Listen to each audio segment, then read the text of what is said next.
When I was 14, I was asked to babysit my 3 younger cousins, aged 8, 4 and 1, in an extremely rural, mountainous part of Pennsylvania. My aunt and uncle had a wedding to go to, which was over an hour away, and wouldn't be back until very late. The house was situated on a steep mountainside. Their back deck had a 15-foot drop onto a rocky hill below leading down to a river. Their closest neighbours were about a half a mile away.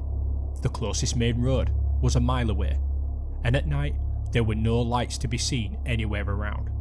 Basically, it was in the middle of nowhere, and you would have to know where you were going to get there.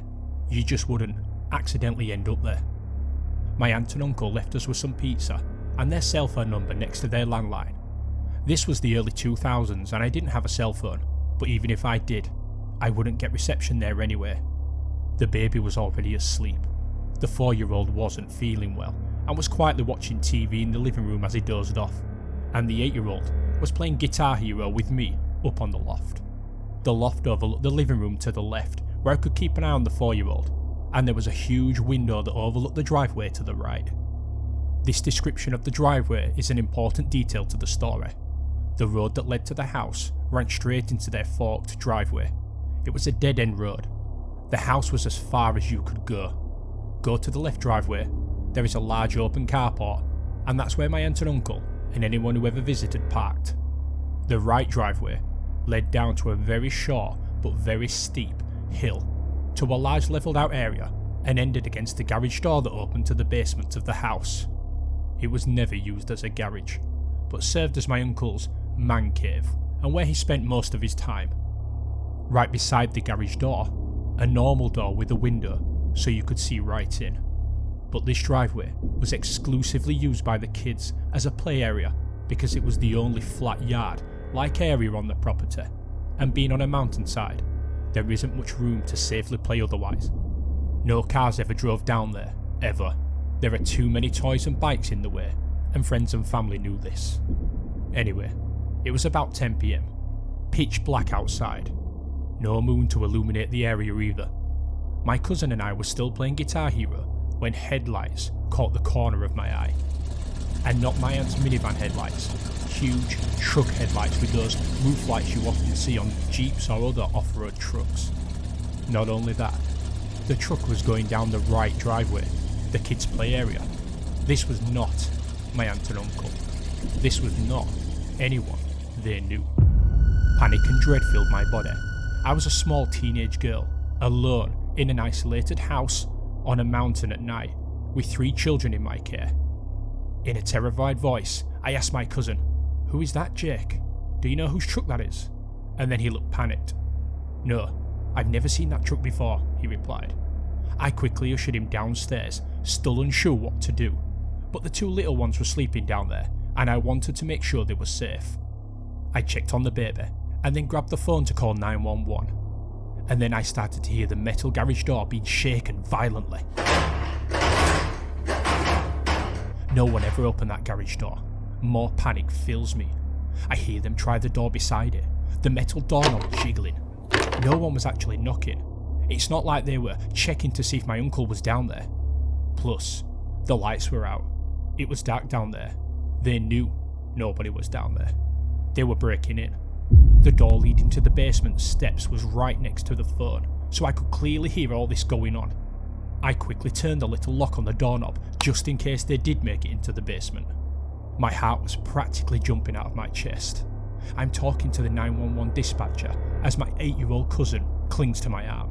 The operator is calm and trying to calm me, but I knew it would be at least 30 minutes until a police officer could get up here, assuming they didn't get lost on this mountainside in the pitch dark.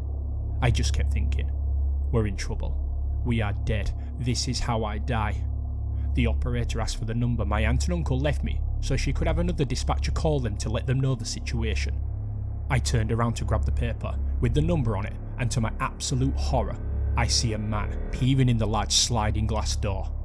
A huge, burly, what had to have been a 6'4" man with long, scraggly red hair and a big red bushy beard.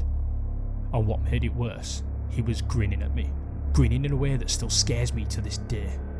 Meanwhile, I had to have looked like a terrified deer in the headlights. I was shaking so hard I could barely hold the phone. There was a second man behind him I couldn't see as well.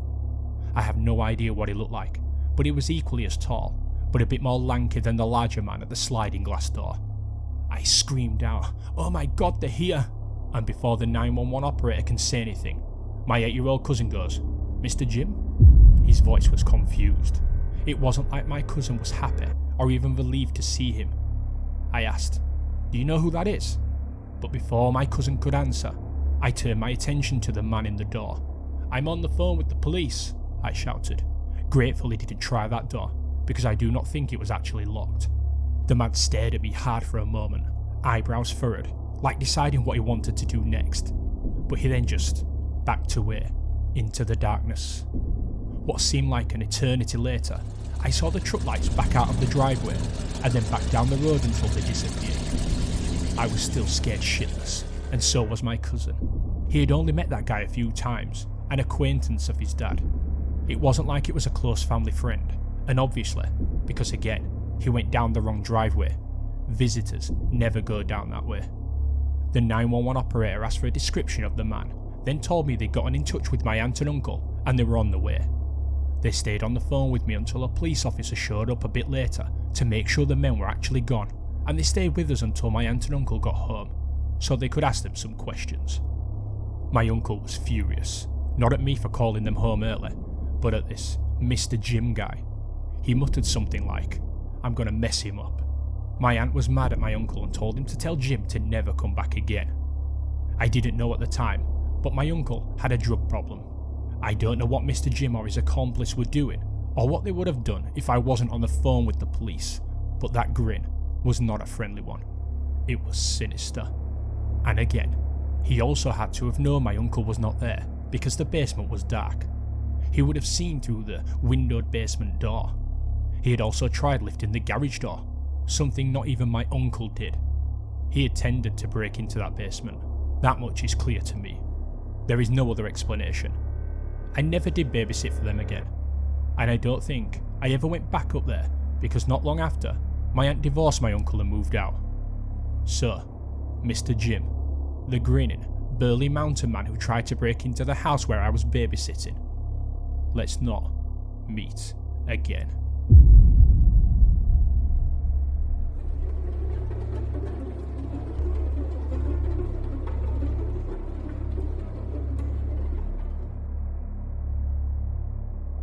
I started babysitting a kid tonight. The parents just wished me good luck and told me the child has problems. They left, and I went upstairs to check on the boy. I knocked on his door and opened it. He was talking to the closet. The closet doors were cracked open. I said hi to the 6-year-old boy, and he continued talking to the closet. I said hi again, and the boy turned around to look at me. The closet door moved. I told the boy to come downstairs so he could get a snack. We went downstairs and out the front door.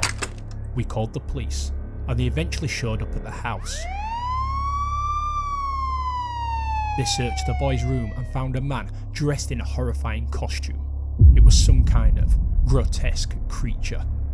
I watched in horror as the man was taken into the police car. The boy quickly ran away from me to the police car. He started yelling to stop, "He's my friend." I ran over and grabbed the boy and asked what he was doing. He kept yelling for them to let the man go. I asked why he would want them to let him go. He told me that the man has been in his closet for weeks, and he was his friend.